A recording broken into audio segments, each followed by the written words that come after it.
Rahim. Welcome to my channel Jilani Shah science 406। तो students, आज मैं वेक्टर स्पेस स्टार्ट कर रहा हूँ और वेक्टर स्पेस जो है उसको अंडरस्टैंड करने के लिए उसका कंसेप्ट जो है वो आपके माइंड में आ जाए, उसके लिए कुछ हेल्पिंग टर्म्स हैं जो उसमें यूज़ होंगी। तो जब तक आप इन टर्म्स को नहीं समझेंगे आपको वेक्टर स्पेस तो नहीं आएगी। तो वेक्टर स्पेस को समझने के लिए सबसे जो पहली जो टर्म है, फर्स्ट टर्म जो है वो हमारे पास है फील्ड। तो फील्ड क्या होता है?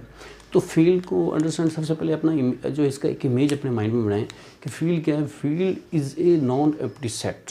ये एक सेट है और कुछ भी नहीं है। एक सेट है जिस पर हम दो ऑपरेशन जो हैं वो डिफाइन करेंगे विद कंडीशंस। वो ऑपरेशन सिंपली इसके ऊपर ऑपरेट नहीं करेंगे, बल्कि वो ऑपरेशन कौन से हैं? पहले तो वो ऑपरेशन है हमारे पास मल्टीप्लिकेशन और एडिशन। तो ये जो सेट है इसके अंदर ज़री बात है नॉन एम्प्टी सेट है, तो उसके अंदर कुछ नॉन एम्प्टी नॉन ज़ीरो जो है एलिमेंट्स भी तो होंगे ना। तो उन एलिमेंट्स के ऊपर ये दोनों ऑपरेशन जो है डिफाइंड होंगे विद कंडीशंस। मतलब कंडीशंस क्या हैं कि ये दोनों जो ऑपरेशन प्लस और यानी एडिशन और मल्टीप्लिकेशन जो आप इसके ऊपर डिफाइन करेंगे, तो ये दोनों जो ऑपरेशंस हैं ये उस सेट को अबिलियन ग्रुप बनाएं विद रिस्पेक्ट टू। अब एडिशन भी होना चाहिए अबिलियन ग्रुप, और फिर with respect to multiplication, but zero जो है उसको वहाँ पे स्किप करके। यानी जो आपके पास ग्रुप है, जो भी नॉन एम्प्टी सेट आपने लिया है, उसमें से आपने ज़ीरो को निकाल के विद रिस्पेक्ट टू मल्टीप्लिकेशन उसको अबिलियन ग्रुप बनाना है। अगर वो बन जाता है और विद रिस्पेक्ट टू एडिशन भी बन जाता है, और एक छोटी सी प्रॉपर्टी क्या है कि डिस्ट्रीब्यूशन लॉ उसके ऊपर ओबे हो रहा है, तो ये डिस्ट्रीब्यूशन लॉ भी ओबे हो जाता है। इसका मतलब है कि वो जो नॉन एम्प्टी सेट है वो क्या है? फील्ड। अब चले जाए इसकी डेफिनेशन देखते हैं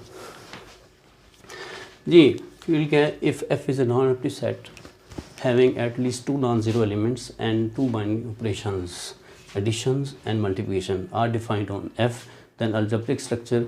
ये इस तरीके से हम जो फील्ड को डिफाइन करेंगे। अब एफ जो है यहाँ पर ये नॉन एम्प्टी सेट है और इसके ऊपर दो ऑपरेशंस कौन कौन से हैं? एडिशन और मल्टीप्लिकेशन। ये इसके ऊपर डिफाइंड है। तो अब डिफाइन तो हैं, लेकिन किस तरीके से, कौन सी कंडीशंस के साथ ये डिफाइंड है वो हम देखते हैं। वो ये कंडीशन है, एक तो ये कि जो सेट एफ है विद रिस्पेक्ट टू एडिशन जो है ये अबिलियन ग्रुप होना चाहिए, और दूसरा क्या है कि विद रिस्पेक्ट टू मल्टीप्लिकेशन भी इसको अबिलियन ग्रुप होना चाहिए, बट एक एडिशन के ज़ीरो को आपने वहाँ से जो है वो माइनस कर देना है। यानी ज़ीरो जो है आप उस सेट से निकाल देंगे, तो बाकी जो एलिमेंट्स हैं वो जो है अबिलियन ग्रुप बनाने चाहिए उनको मल्टीप्लिकेशन के हिसाब से। अच्छा जी, अब तीसरी प्रॉपर्टी क्या है कि जो सेट एफ है नॉन एम्प्टी सेट, वो डिस्ट्रीब्यूटर लॉ, यानी ये डिस्ट्रीब्यूटर लॉ क्या है हमारे पास कि हम उसी सेट जो है हमारे पास सेट एफ है उसके दो एलिमेंट्स लेंगे, उनका सम लेंगे और तीसरे एलिमेंट के साथ उसको जो है मल्टीप्लाई कर देंगे। तो इसको कहते हैं वो डिस्ट्रीब्यूशन लॉ। इसको ऐसे भी आप लिख सकते हैं।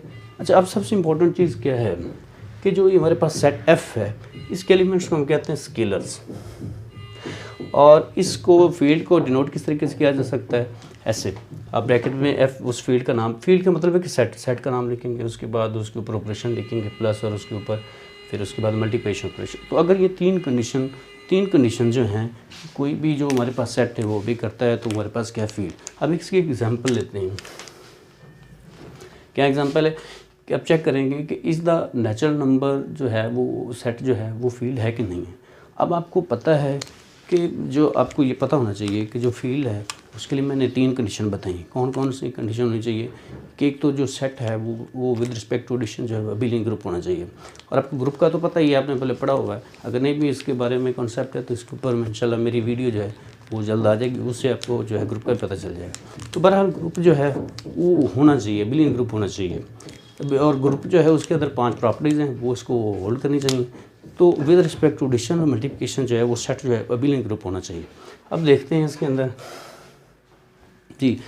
ये है हमारे पास नेचुरल नंबर का सेट 1 2 3। अब इसके अंदर देखें, अब ग्रुप की कंडीशन होती हैं विद रिस्पेक्ट टू एडिशन, ये कि उसके अंदर एडिटिव आइडेंटिटी होनी चाहिए, एडिटिव इन्वर्स होना चाहिए। ठीक हो गया जी। तो और दूसरी बात ये है कि अगर विद रिस्पेक्ट टू मल्टीप्लिकेशन ले रहे हैं तो उसके अंदर मल्टीप्लिकेटेड आइडेंटिटी होनी चाहिए।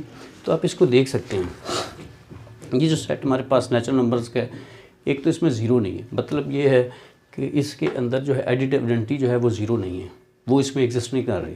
तो अब ये जो सेट है ये विद रिस्पेक्ट टू एडिशन जो है ये अबिलियन ग्रुप नहीं है, क्योंकि इसके अंदर तो ज़ीरो यानी जो हमारे पास एडिटिव आइडेंटिटी है वो एग्जिस्ट नहीं कर रही, तो पहली कंडीशन इसके ऊपर फेल हो जाती है। ठीक है, लेकिन इसके अंदर मल्टीपल आइडेंटिटी तो है, यानी अगर हम इसके अंदर ज़ीरो पहले ही नहीं है तो हमें ज़ीरो को निकालना नहीं पड़ेगा। विद रिस्पेक्ट टू मल्टीप्लिकेशन तो ये अबिलियन ग्रुप हो सकता है, लेकिन ये जो है विद रिस्पेक्ट टू एडिशन जो है मतलब ये जो है अबिलियन ग्रुप नहीं है। ठीक है ना। अब इस तरीके से जो है दूसरे भी ये आप चेक कर सकते हैं, सेट ऑफ होल नंबर जो है और ये जो सेट ऑफ इवन नंबर्स है और सेट ऑफ इंटीजर्स हैं, यानी सेट ऑफ होल नंबर्स ये और सेट ऑफ इंटीजर्स और जो है वो सेट ऑफ इवन नंबर्स और सेट ऑफ इंटीजर्स। ये आपकी असाइनमेंट आपने चेक करना है कि ज़रा ये फील्ड हैं या नहीं है, ये आपको चेक करना है। अच्छा, बाकी एक नोट आपने याद रखना है कि जो सेट ऑफ रियल नंबर्स होता है और जो सेट ऑफ रैशनल नंबर होता है और सेट ऑफ कॉम्प्लेक्स नंबर्स होते हैं, ये फील्ड होते हैं। ये जो है ये तीनों जो सेट हैं ये with respect to addition abelian group हैं, विद रिस्पेक्ट टू मल्टीप्लिकेशन भी अबिलियन ग्रुप हैं और ये डिस्ट्रीब्यूटिव लॉ को भी ओबे करते हैं।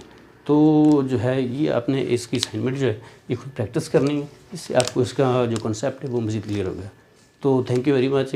अगर आपको मेरी वीडियो अच्छी लगी है तो प्लीज़ इसको सब्सक्राइब भी कर दें और लाइक भी कर दें। Thank you.